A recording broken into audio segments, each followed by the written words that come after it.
Psikotropika, narkotika, dan prekursor. Tiga kata ini kan sering banget kita dengar ya, tapi seringkali ketuker-tuker. Oke, kali ini kita bakal bedah tuntas apa sih bedanya dan gimana sistem rumit di baliknya bekerja. Yuk, langsung kita mulai. Coba bayangin ya, di satu sisi, zat-zat ini tuh kayak pahlawan super di dunia medis. Bisa ngilangin rasa sakit yang luar biasa, atau menenangkan pikiran yang lagi kacau banget. Tapi, di sisi lainnya, ada bayang-bayang gelap.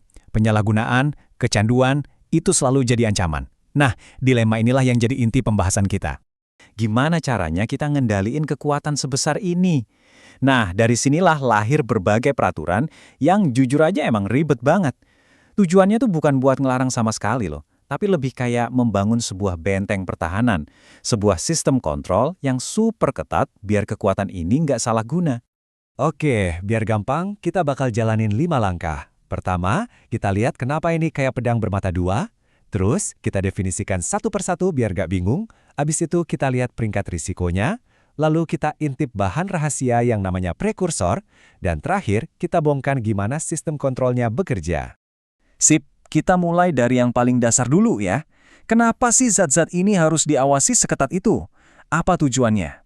Ini semua soal keseimbangan. Di satu sisi, pemerintah harus mastiin dokter dan ilmuwan tetap bisa pakai zat-zat ini buat ngobatin orang atau buat penelitian kan? Tapi di sisi lain, yaitu mereka juga harus ngelindungin kita semua dari penyalahgunaan, melawan pengedar gelap, dan ini yang penting banget nih, mastiin bahan-bahan utamanya nggak bocor ke pihak yang salah. Oke, lanjut. Sekarang, biar kita semua nyambung dan nggak salah kaprah, kita harus samain persepsi dulu. Yuk, kita bedah satu persatu definisinya. Ini penting banget, soalnya bedanya tipis tapi krusial. Pertama, narkotika. Gampangnya gini, pikirin aja zat ini urusannya sama rasa sakit dan kesadaran. Contoh paling gampang itu morfin. Tugas utamanya ya buat ngilangin nyeri yang parah banget. Tapi, yaitu, dia datang sepaket dengan risiko ketergantungan yang tinggi. Nah, kalau psikotropika ini beda lagi. Targetnya itu spesifik banget. Pikiran kita. Jadi, dia itu bekerja langsung ke sistem saraf pusat buat ngubah cara kita mikir, ngerasa, dan bertindak. Ini bukan lagi soal sakit fisik, tapi lebih ke aktivitas mental. Contohnya, kayak obat antidepresan atau obat penenang. Terakhir, ada prekursor.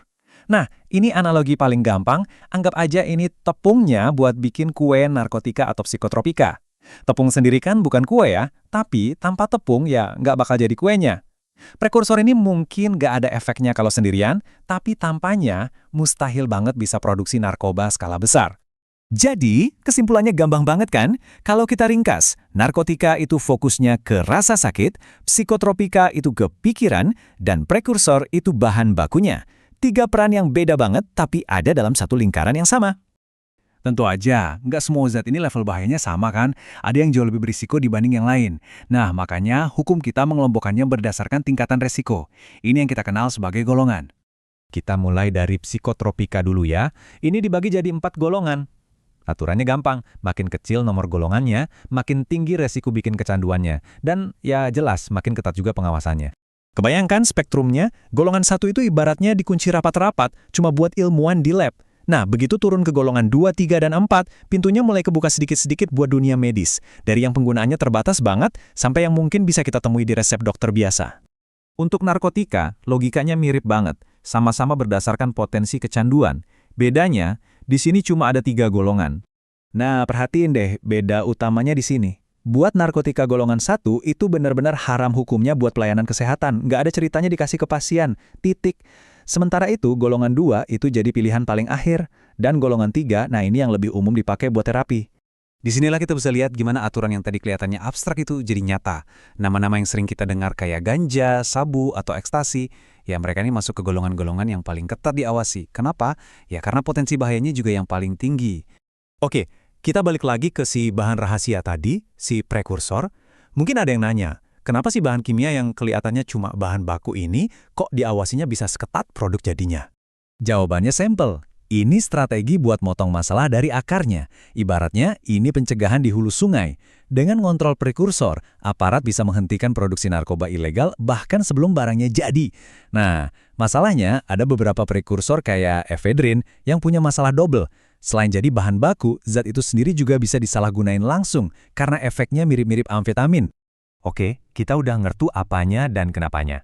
Sekarang pertanyaannya, gimana sistem ini jalan di lapangan? Apa sih yang sebenarnya terjadi di apotek, di rumah sakit, atau di klinik? Garis pertahanan paling depan yang bisa kita lihat langsung dengan mata kita sendiri, itu ada di kemasannya. Ada simbol-simbol khusus. Kalau kamu lihat obat dengan salah satu logo ini, itu tandanya jelas. Obat ini bukan obat sembarangan dan diawasi super ketat. Nah, anggap aja ini kamusnya. Simbol palang merah plus, itu artinya narkotika. Ini level paling tinggi pengawasannya. Terus ada huruf K merah dalam lingkaran, ini ikonik banget, artinya psikotropika atau obat keras. Dan terakhir lingkaran biru, ini buat prekursor yang bebas terbatas, maksudnya tetap diawasi tapi nggak seketat dua yang pertama. Proses pemesanannya juga nggak bisa asal. Ini sengaja dibuat birokratis dan berlapis-lapis. Semuanya wajib pakai yang namanya surat pesanan resmi.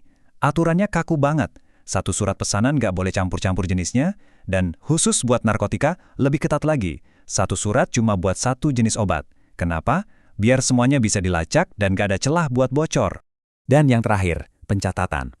Ini nggak main-main. Setiap tablet, setiap ampul, setiap mililiter, semuanya harus ada catatannya. Dari mulai barang itu datang dari pabrik, disimpan di gudang apotek, sampai akhirnya diserahkan ke pasien, jejaknya harus lengkap. Tujuannya cuma satu, memastikan nggak ada satupun yang hilang atau bocor ke pasar gelap. Pada akhirnya, ini semua tuh soal pertarungan keseimbangan yang kayaknya nggak akan pernah ada habisnya. Ilmu pengetahuan terus maju, zat-zat baru terus ditemukan, dan sistem aturan juga harus terus ngejar, terus beradaptasi. Pertanyaan yang kita bahas di awal tadi jadi makin relevan kan? Gimana caranya kita terus memaksimalkan kekuatan penyembuhan dari zat-zat ini, sambil pada saat yang sama, kita membangun benteng yang lebih kuat lagi dari sisi gelapnya yang bisa menghancurkan.